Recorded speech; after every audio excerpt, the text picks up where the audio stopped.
Hello, I'm John Cleese. The great world religions all include teachings on the nature of forgiveness. And in the scientific world, one recent study showed that people who were generally more neurotic, angry, and hostile in life were less likely to forgive someone even after many years.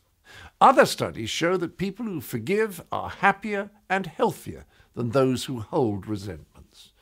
Now, you're about to see an extraordinary program, a studio conversation that you may never forget.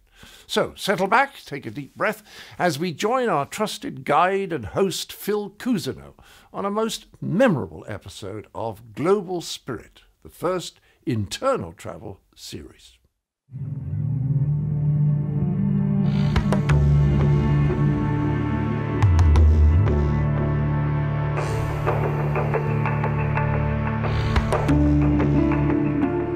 Lately, I've been thinking a lot about forgiveness and about the inability to forgive, which causes such great suffering over many years.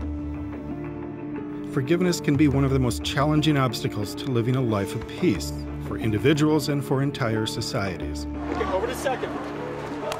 Since I coach a neighborhood baseball team, I know forgiveness is also a big issue on the field.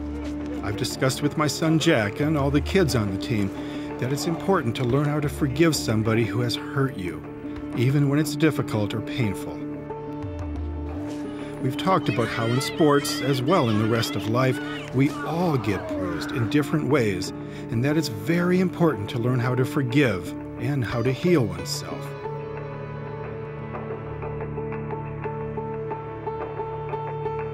I've become deeply moved by the story of Azim Khamisa, who was an international banker until his 20-year-old son Tariq was shot in the back by a 13-year-old gang member. Azim's response to the murder had heroic and profoundly spiritual dimensions. He reached out to the grandfather of his son's killer and proposed that together they start a foundation designed to prevent kids from killing other kids.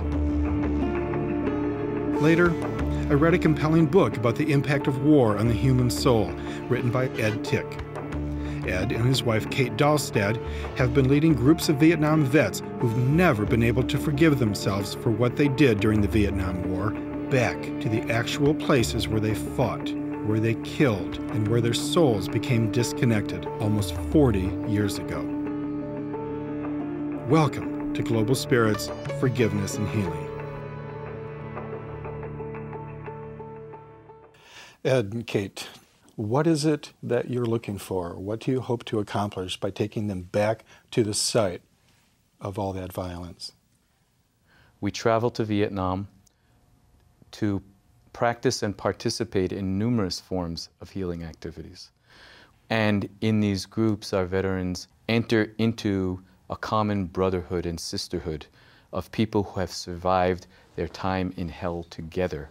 And it is that experience of descending into hell, into the underworld, and surviving it and recognizing, saluting, forgiving each other that brings so much peace and healing and allows them internally to lay down their emotional and spiritual weapons.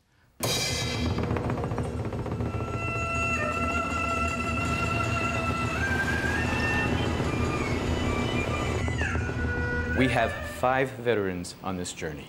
Terry is the highest ranking officer among them.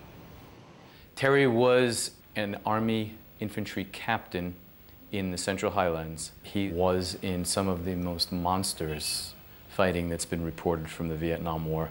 And as an infantry captain, he was in charge of an entire company. We got sent into the NBA strongholds to get them into a fight, you know, so we could clobber them with the air and artillery. So we were just the bait, you know. Mm-hmm. 3/4 of Terry's men were either killed or wounded. And Terry, as their officer, feels responsible for them all. I lost all my lieutenants, all my platoon leaders, 4 of them, killed or wounded in 7 days in early November of '67.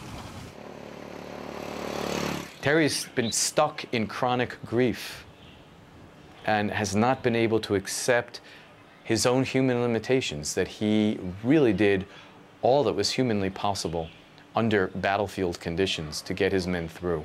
The only way to stay alive was to do what you do when you're at war, is to kill. We used to sing in the morning, you know, the Jody songs, you know, kill, kill, rape and pillage. F the women, burn the village. We are Rangers, one and all.